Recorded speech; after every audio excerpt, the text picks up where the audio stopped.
Yo, what's up, Swag Gang? You already know what time it is, man. It's your boy, Ken Laura, aka KL Swag. Back here with a video, man. We are back here again with another Matt Be Great reaction, man. Surprising update.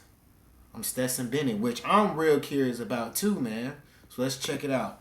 Maybe some of you don't think it's a big deal, but for me personally, it definitely caught my attention because when you have people this early on saying these things about Stetson Bennett, I really want to see what he gonna do, man. I can't believe these words are coming out of my mouth, but it's truly how I feel about Stetson Bennett and the Rams. Hey, man, I really want to see what he gonna do this year. Oh, man, we got an update on good old DoorDash Bennett. I'm not going to lie to you guys, I low-key forgot this man existed. In the past couple of months, I forgot too at first until you posted it. All the rookie quarterbacks, how they're doing with their new team and all that nice stuff. We've talked about Bryce Young, C.J. Stroud, Will Levis, Hendon Hooker, and by the way, we might talk about him a little later in this video. That's a sneak peek. But the one guy we haven't talked about at all is Stetson DoorDash Bennett. But today, ladies and gentlemen, our streak of not talking about Stetson DoorDash Bennett, it finally comes to an end because we got a surprising update. And maybe I'm overhyping this by saying it's a quote-unquote surprising update, but to me, it did surprise me. I didn't expect to hear this information, and also Cooper Kupp, the star wide receiver, he gave his thoughts and opinion on Stetson Bennett. You're going to want to check that out as well. We've got a lot to talk about. I'm also going to show you some video clips where Stetson, he's at the Los Angeles Rams practices. We also got another minor topic to speak on, and that is another rookie quarterback, Hendon Hooker. Coincidentally enough, we also got an update with him and the Lions. And I want to talk about this, and let me know your thoughts down below, but do you think Hendon Hooker has a shot of eventually becoming the starter for our Lions, or is he just going to... I don't know, bro. We got I think Jared Goff. Having a great start to your week. Hope you're having a fabulous Monday, and guess what? If not, I hope this video can make it a little bit better. Let's dominate the week. Let's have a great week. All right, Matt, blah, blah, shut the crap up. Now, without further ado, let's get into it. First things first, on one of the previous videos, I asked you guys, hey, do you like when we build up to the main topic? Because most of y'all know this in my videos. We normally get 2 or 3 topics, and we say the main topic for last because we build it up. Similar to Saturdays with college football. You don't want the best game to be at 11 a.m. You want it to be at 7 p.m. I like that format, but I have seen some people saying, Matt, I wish you just get straight to the point in some videos, and I understand that. So I asked you guys, what do you like better? And I saw an overwhelming amount of people that said they liked the way we got it. Mr. Daryl Shields said, by the way, thank you for the comment. I like the build-up, Matt. It's the anticipation that makes the story that much better, and let's get into it is the appetizer to get you there. People are used to microwave and instant gratification and have gradually forgotten about the build-up to a great story. Never changed, Matt. You reeled them in for a reason. Hashtag Roll Tide. Thank you for that. And another one from a Bama fan. Look at this. We got Bama fans everywhere. Keep everything the way you have it, Matt. I like saving the best stuff until the end. Roll Tide. Roll Tide, by the way. And there's a bunch of comments like that, but I also saw a bunch of more people saying, hey, Matt, just do whatever you want. I'm watching either way. And I greatly appreciate those type of people.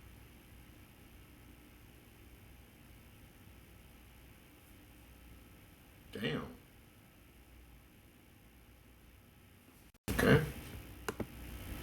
Like Angry Dragon said right here, I watch all of them since I discovered this channel almost a year ago. I like the content. I watch it while I work out. So with all that being said, I think we're just going to keep it the way we got it. We're going to save the best topic. I heard something. Most people, they want it that way. But it's all the people that are like, hey, man, we don't care. Just do whatever you want. We're going to watch. I greatly appreciate y'all, and I can't tell you enough. Unless I see a lot of you wanting us to change the way we do it, we're going to keep it with how we got it. People like it that way. I like it that way. Now, with that being said, we still are going to switch things up here and there just to keep you on your toes. And we're going to talk about the Stetson DoorDash Bennett topic first. Today, we're going to start with the main topic, and we'll talk about the Hendon Hooker situation. Damn, I'm sorry, y'all. It's like a little blurry or whatever like that. It says interruption. All right, let's get back into it. Situation right after. I don't know why it's doing that, y'all. You know who Stetson Bennett is. 2-time national champion, back-to-back champion at Georgia. He was raw as hell in college. Year, and he was good enough to get drafted in 3rd round with, I believe, the 89th pick. Wasn't that the selection? Let me check. Okay, where in the crap did I get 89 from? He got drafted 128 in the 4th round. I don't know where I got 89 from. That's really besides the point. Doesn't even matter. The point is he got drafted by the Rams in the 4th round. And for those of you that may remember, we talked all about this, and I even tweeted about it. I thought this was an underrated pickup, and this was an A-plus pickup. Getting Stetson Bennett in the 4th round with the 128th overall selection? Yeah, that's great. But the main reason I like the selection so much is because he fit in with the Los Angeles Rams. It was a great fit. Okay. I love Matt Stafford to death, but it's kind of feeling like he's on his last leg and he's on his way out and he can't stay healthy. And with Matt Stafford being the kind of older quarterback that's going to get nipped up here and there, I think Stetson Bennett is a reliable backup. I think a lot of people have this false perception. I mean, I see it. Stetson Bennett. I've never hated Stetson Bennett, and as a matter of fact, I'm actually rooting for him, and we'll get to that in just a second. I enjoyed watching him at Georgia, and many people fail to realize I gave him a ton of credit last year. It's just 2 years ago when I criticized him so much, people think I hate this guy. Well, no, it's just a football take. When I see a guy who is one of the worst quarterbacks in the SEC and throw 4 interceptions or 3 interceptions against Alabama, what do y'all want me to come up here and say? The dude's good? No, I'm not going to do that. And everybody with a functional brain understood, not last year, but the previous year in 2021 and really 2022, Stetson Bennett was not good. You can say he was average, but to say he was good, no, you're out of your mind. That's in the past, though. Moving along, last year, he had one of the best years out of any quarterback in the country. He turned the curve, and he did not look back. When it came to big-time games and clutch moments, he was the best quarterback in the country, and I don't even think it was close. He was playing like prime Johnny Manziel at Texas A&M. He was that good. And recently, we've talked about Bryce Young, C.J. Stroud, and Will Levis at the OTAs, but also behind the scenes, laying low under the radar, Stetson Bennett has been, quote-unquote, dealing it for the Rams at the OTAs. It's also being stated that his quote-unquote athleticism has reportedly stood out throughout the OTAs. I'll address that in a second. Well, he always been like that, like fast and stuff. Really big-time throws in practices. I'm going to show you some of the video clips, and yeah, Stetson Bennett, he throws a pretty ball. Once you take away the fact that a lot of people don't like this guy because he was old in college and you evaluate him. Everyone is searching for the right fit and the opportunity to make a difference. Sorry, you guys, if it's a little blurry, man. I don't know what he's doing there. He throws a nice ball. Is he big? Is he strong? Is he a typical NFL player in general? No. But guess what? In life, we have exceptions, and he's an exception. Say what you want about the young man, but he's worked really hard to get to this point, and I admire and respect that a ton. But where I'm shocked with all this news coming out is people saying his athleticism has stood out. I didn't pick up on it in 2020 or 2021, but last year, which was the 2022 season, I noticed that Stetson Bennett was a lot more athletic than what people gave him credit for. What did I tell you guys last year? He's a poor man's version of Johnny Manziel. He is very sneaky quick. I mean, there were times last year when he would take down out of the pocket that he was outrunning safeties and cornerbacks.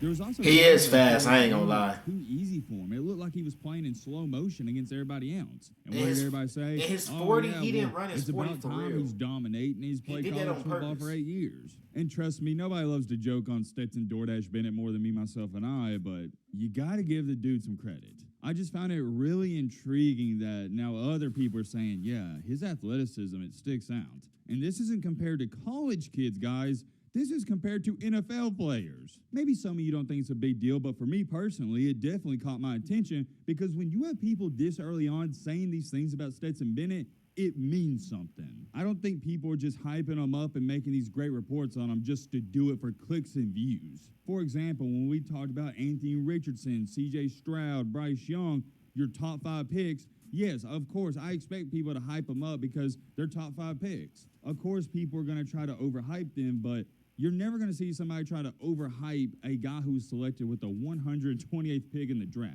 You see what I'm saying? Yeah. There's no reason for people to come out with these great articles about him. And even right here, a player, Cooper Kupp, said he's making big-time throws. And speaking of the big-time throws, going back to last year at Georgia, that is something I also picked up on. When it came to deep ball accuracy, Stetson Bennett was one of the best in the country. He improved so much from 2021. It's crazy. Last year, he looked like a completely different football player. And fortunately enough for him, I think he has been inserted into one of the best offenses you can join if you're a quarterback. When it comes to sports, you'll notice this with the NBA and the NFL. A guy who could struggle in his first 5 to 6 years in the league with a team and then he gets traded and he turns into a superstar. And everybody's like, oh, well, he finally broke out. I mean, what took so long? Well, nothing took so long. He was always that good. It's just the team wasn't using him the right way. I think Sean McVay will use Stetson Bennett in the best way that any NFL coach could use him. And call me crazy, but I don't think there's too big of a drop-off from Matt Stafford and Stetson Bennett. I really don't. I mean, if it was Matt Stafford a couple years ago, yes, but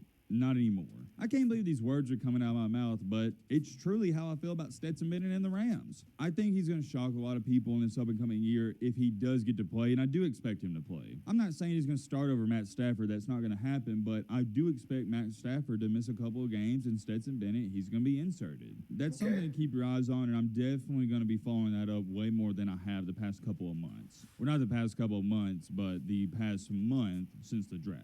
You get what I'm trying to say there? Now, last but not least, before we end off this video, we got a minor update on good old Hendon Hooker. It's also been stated that he has been dropping dimes at the Lions OTAs, and I'm going to show you this video clip right here. I mean, it's Hendon Hooker being Hendon Hooker. He was one of my favorite quarterbacks in the draft. The Tennessee Titans, they screwed up big time taking Will Levis over Hooker. Y'all know how I feel about that situation. As you can see right here, also being stated, quote-unquote, he's way ahead of schedule. Ironically enough, and coincidentally enough, very similar to Stetson Bennett. The Lions, just like the Rams, have a pretty decent starting quarterback, but he's on his way out. I think Jared Goff is a solid quarterback. I think he should be the starter, but Hendon Hooker's the young guy that's on the come-up.